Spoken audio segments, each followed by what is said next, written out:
नमस्कार फ्रेंड्स, स्वागत है आपका हमारे YouTube channel home science BMA पर। फ्रेंड्स, इस क्लास में हम देखेंगे BA 6 सेमेस्टर में जो आपका प्रैक्टिकल की फ़ाइल बनवाई जाती है, इसमें हम फाइल के बारे में देखेंगे। तो फाइल में आपका इंडेक्स हो गया। इंडेक्स में आपका जो एक में यूनिट बनता है, एक में प्रैक्टिकल नेम, एक में डेट और एक में टीचर साइन होता है। तो प्रैक्टिकल नेम में आप देख सकते हैं, ये आपका वही जो आपके सिलेबस में दिया गया है उसी के हिसाब से आपको लिखाया गया है। तो ये आपका प्रैक्टिकल यहाँ से शुरू होता है। अगर आप इसको लिखना चाहें तो वीडियो को रोक के लिख सकते हैं, और आप इसी फाइल से आप लगभग अपने पेपर के टॉपिक को भी तैयार कर सकते हैं। इसमें प्रैक्टिकल एक में प्रस्तावना हो गया, प्रस्तावना के बारे में लिखा गया है। उसके बाद रोगावस्था में सामान्य आहार का चिकित्सीय आहार में रूपांतरण हो गया, जैसे सादा आहार हो गया, बिना मिर्च मसाले वाला आहार हो गया। उसके बाद इसमें तालिका भी बना करके समझाया गया है कि जो तालिका होता है। उसके बाद हो गया अधिक या कम रेशे वाला आहार। अधिक रेशे युक्त आहार हो गया, क्योंकि अलग अलग बीमारियों में अलग अलग तरीके की आहार की आवश्यकता होती है। उसके बाद अधिक या कम प्रोटीन युक्त आहार। उसके बाद इसमें वयस्कों के लिए अधिक प्रोटीन युक्त आहार। तो इसमें तालिका बनाई गई है, आप तालिका को देख सकते हैं। उसके बाद हो गया अधिक प्रोटीन युक्त आहार। उसके बाद हो गया कम प्रोटीन युक्त आहार हो गया। अधिक वसा या कम वसा युक्त आहार हो गया। इसमें अधिक वसा युक्त आहार हो गया। तो इसमें वयस्कों के लिए एक कम वसा युक्त चार्ट हो गया। उसके बाद हो गया कम वसा युक्त आहार। उसके बाद हो गया अधिक कार्बोहाइड्रेट या कम कार्बोहाइड्रेट युक्त आहार हो गया। अधिक कार्बोहाइड्रेट युक्त आहार हो गया। उसके बाद हो गया कम कार्बोहाइड्रेट युक्त आहार, अधिक कैलोरी तथा कम कैलोरी युक्त आहार।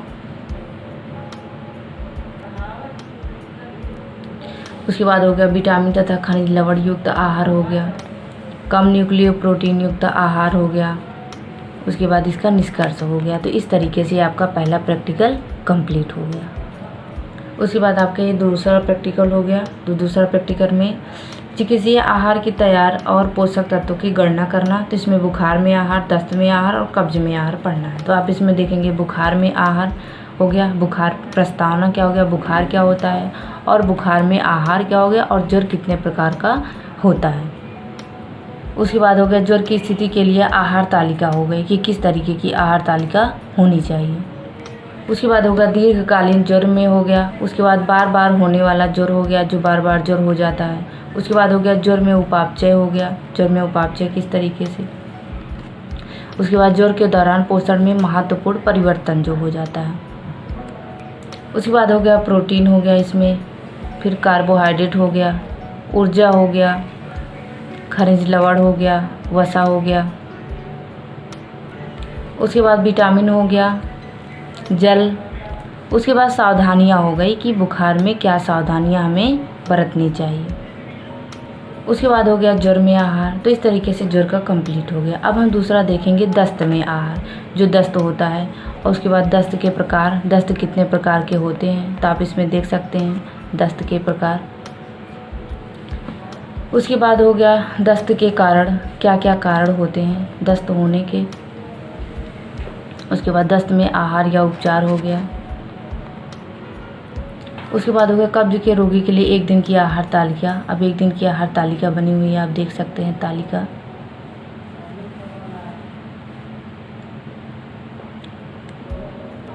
उसके बाद कब्ज हो गया। अब इसमें कब्ज के बारे में हम देखेंगे कि कब्ज क्या होता है, कब्ज के प्रकार क्या होते हैं। जैसे एटोनिक कब्ज हो गया, तो एटोनिक कब्ज क्या है, उसके प्रकार क्या है। उसके बाद दूसरा प्रकार हो गया अवरोधात्मक कब्ज हो गया। उसके बाद उसके कारण क्या हैं, उस कब्ज होने के कारण क्या है। उसके बाद अस्पास्टिक कब्ज क्या है। उसके बाद इस कब्ज के लक्षण क्या हो गए। उसके बाद ऊर्जा हो गया, प्रोटीन, विटामिन। उसके बाद खनिज लवण हो गया, जल एवं पेय पदार्थ। तो इस तरीके से दूसरा प्रैक्टिकल भी पूरा हो गया। अब आपका ये तीसरा प्रैक्टिकल है। इसमें सबसे पहले मधुमेह के बारे में देखेंगे कि मधुमेह क्या होता है, उसका प्रस्तावना क्या है। उसके बाद है मधुमेह की परिभाषा। उसके बाद मधुमेह के कारण क्या हो गया, किन किन कारणों से होता है। मधुमेह के प्रकार अब हम देखेंगे कितने प्रकार के होते हैं। तो इस तरीके से थोड़ा थोड़ा करके हम इसमें देखेंगे और बहुत ही साफ शब्दों में, बिल्कुल स्पष्ट शब्दों में लिखा हुआ है। उसके बाद आहार देखेंगे, आहार में क्या परिवर्तन कर सकते हैं। उसके बाद कैलोरी हो गई, प्रोटीन में क्या परिवर्तन करना है, कार्बोहाइड्रेट किस तरीके का होगा। तो इस तरीके से अब आगे है उच्च रक्तचाप। उच्च रक्तचाप हो गया, उच्च रक्तचाप के प्रकार हो गए, कितने प्रकार के होते हैं। उसके बाद उच्च रक्तचाप के लक्षण क्या हो गया, कौन कौन से लक्षण हमें स्पष्ट दिखाई देते हैं। उसके बाद उच्च रक्तचाप के रोगी में आहार का संगठन हो गया, कौन कौन से आहार होने चाहिए। उसके बाद आहार एवं भोजन पैटर्न में परिवर्तन हो गया, किस तरीके से आहार एवं भोजन पैटर्न में हम परिवर्तन लाएंगे। उसके बाद उच्च रक्तचाप में भोज्य पदार्थों की आवश्यकता, कौन कौन से भोज्य पदार्थों की आवश्यकता होती है, जैसे प्रोटीन, वसा, विटामिन, खनिज, कार्बोज, सोडियम, पोटेशियम। उसके बाद अगला है एथेरोस्क्लेरोसिस, ये हृदय से संबंधित बीमारी होती है। ये क्या होते हैं, एथेरोस्क्लेरोसिस का परिचय हो गया, क्या होता है। उसके बाद ये पहली अवस्था, कई अवस्थाओं से होकर के गुजरता है, दूसरी अवस्था। उसके बाद ये हो गई तीसरी अवस्था। तीसरी अवस्था हो गई, उसके बाद उसको प्रभावित करने वाले कारक हो गए। आहार द्वारा उपचार हम किस तरीके से कर सकते हैं। आहार में परिवर्तन करके, जैसे कार्बोज में, वसा में, विटामिन, खनिज, लवण, इसमें सब में कैसे हम कर सकते हैं। तो इस तरीके से आपकी 3 यूनिट पूरी हो चुकी है। अब ये आपकी चौथी और लास्ट यूनिट है। इसमें हमें देखना है प्रस्तावना, इसका देखेंगे अधिक भार व मोटापा के बारे में देखना कि अधिक भार व मोटापा क्या होता है, मोटापे से कौन कौन सी बीमारियां उत्पन्न हो सकती हैं। उसके बाद मोटापे का उपचार हम किस तरीके से कर सकते हैं, मोटापा उपचार के प्रकार, कितने प्रकार से हम उपचार कर सकते हैं। उसके बाद वज़न शीघ्र कम करने का परिणाम क्या हो सकता है अगर हम बहुत ही शीघ्र वज़न कम करें तो। उसके बाद उसमें किस तरीके से हम परिवर्तन ला सकते हैं, जैसे प्रोटीन हो गया, कार्बोज, विटामिन, वसा, खनिज, लवण, द्रव पदार्थ। उसके बाद रेशे युक्त पदार्थ, व्यायाम, कैसे हम क्या शामिल करें या क्या कम करें।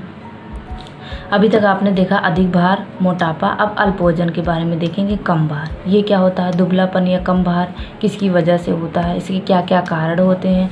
पोषक तत्व किसमें किस किस पोषक तत्वों की आवश्यकता ज़्यादा होती है, जैसे प्रोटीन, वसा, कार्बोज, विटामिन तथा खनिज, लवण। उसके बाद हो गया तरल पदार्थ या दवाइयाँ क्या क्या हम ले सकते हैं, फिर उपचार क्या है, फिर लास्ट में निष्कर्ष क्या निकलता है।